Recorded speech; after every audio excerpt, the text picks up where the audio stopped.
Greetings to all of humanity. It's really a joy, it's a pleasure. It's my honor to be out here in nature and enjoying nature while I'm bringing this message of emancipation to you, pointing you to look no other place but to look inwardly to discover that your real identity is your divinity. Now, I want to speak to you concerning how you can prophesy your prosperous life consciously. And the reason why I choose to speak on this topic, it is because ever since I know myself growing up, religious people are always saying this is the fulfillment of prophecy and that we are living in the last days and that prophecies are being fulfilled, and they choose certain things to speak about and they call them the fulfillment of prophecy. But when I come to understand that imagination creates reality and that we can create our reality consciously because it's our own thoughts that are creating our reality, and we must be more responsible for our thoughts and our actions, I come to realize that whenever you read the Bible, you must read the Bible and interpret the Bible psychologically. But instead, the Bible is taught to many as if it is literal and as if it is secular history. Thus the reason why many of them do not realize that God is their imagination and how they can prophesy whatever life they want to live here and live that life consciously. Now, for example, when you look in the Bible, in the Old Testament, in Habkkukk chapter 2, it tells you how you can prophesy your life consciously and you can live your life lavishly or live your life in prosperity. And this is what it says. It says, if you have a desire for something in this life, that it's a vision, and you ought to write it down. You ought to make it plain. So you must record it.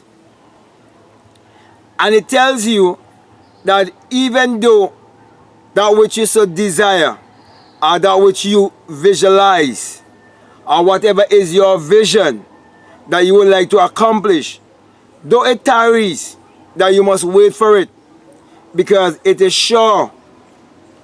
And it tells you that it is for an appointed time, that everything has a gestation period, and all you have to do is to believe in your vision. Now, my brothers and my sisters, we are very forgetful, and because we are very forgetful, many people will have used their imagination to create their reality, and they forget.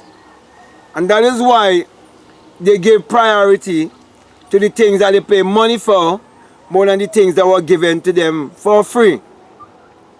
Like your will, your perception, your memory, your reasoning, your intuition, your imagination. And you know that everything in this world, it was for us imagined. It was for us a thought. It was for us an idea. So you know that imagination is what creates everything else, because you're beholding everything in your perception, and you realize that everything is downloaded or being recorded in your subconscious mind. So my brother and my sisters, all you have to do is know what you want and write it down and visualize it. See it in your mind's eye and go to the end. See it as a finished work. If you would like to own a certain vehicle, see yourself driving that vehicle. If you would love to live in a certain house, see yourself living already in that certain house. If you want to have a certain amount of money in your bank account, see that amount of money in your bank account. See that figure in your bank account. So whatever you can see or visualize through the use of the single eye, the third eye, through the eye of perception, through the eye of God, who is your imagination. As long as you have faith in the innermost, invisible, infinite power that is in you, which is actually the self of you, then you will reap the harvest.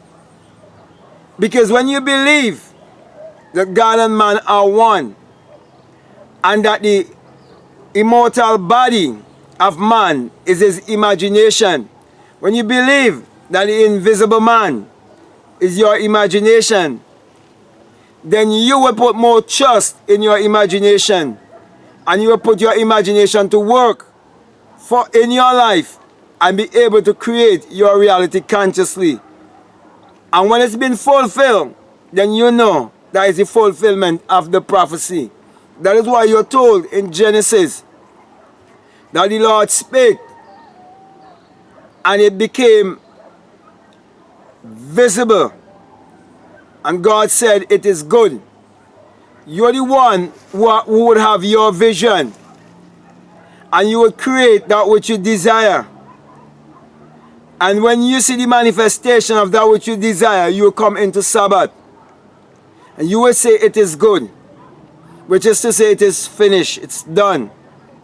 So my brother and my sisters, grab hold of the power that is within you and prophesy your life consciously, and then you will truly know what is a prophecy.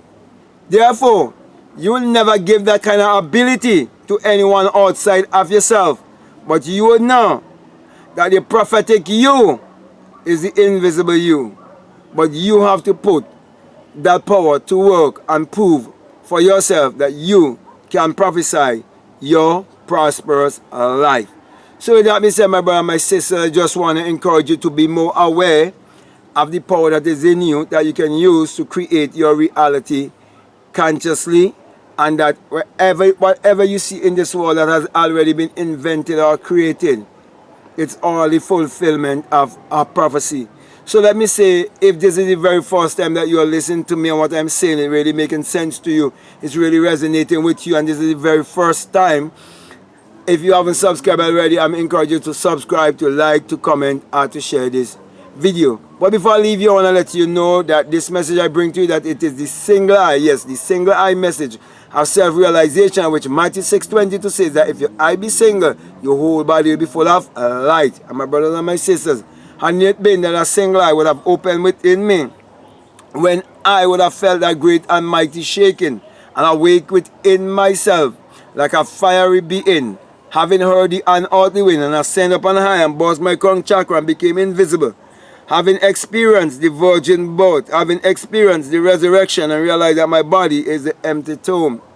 Hadn't it been for that experience, I would not have been here bringing this message to you and testifying to you, saying to you that God is your own imagination, and put your imagination to work in your life and fulfill the prophecies that you so desire to be fulfilled in your life. That's the reason why I always encourage you and say to you, do not let anyone brainwash or deceive you by letting you believe that the eye above the pyramid and the US dollar, that it is an evil symbol. No, it is the all-seeing eye of God in you, who is your imagination, for you would have an awakened imagination and come to realize that the eye represents the eye of the mystics, the eye of the prophets, the eye of the seers, those who will go beyond humanity and come into their divinity and go beyond the skull. That's what it represents. And those who knew of such power, they would have put that sign there and that money to be reminded of those who would go, those who would have the experience whereby they would have come to the journey of life from humanity to divinity. That's the reason why I always put my hand right above my crown chakra and always saying to you that when you have the experience, that you will come to realize that it is the rising of the S-U-N in a S-O-N, and that it is the dawning of a new day in your life. For the sun, as in the S-U-N, parallels the human imagination, and the human imagination parallels the sun. For without the sun, there is no life and there is no light. And without the human imagination, there isn't anything made that was made And you're told in Psalms 84:11 that the Lord thy God is a sun and a shield, and no good thing will he withhold from you. And the sun has never withhold any good thing from all of humanity. For the sun is what powers all of humanity and give all of humanity its energy. And then in Malachi chapter 4 verses 2, you're told that the sun, as in the sun, of righteousness shall arise in you with healing in his wings. And the sun has risen in me, and that is why I'm bringing healing to all of humanity and pointing each and every one to look inwardly and to use your mind power, which is your solar power, your sun power, your God power, your creative power, which is actually the sexual power. Use that power to achieve your every desire and prophesy your life and live the life that you so desire in this world. So with that being said, I want to say peace, love you all, I'm out.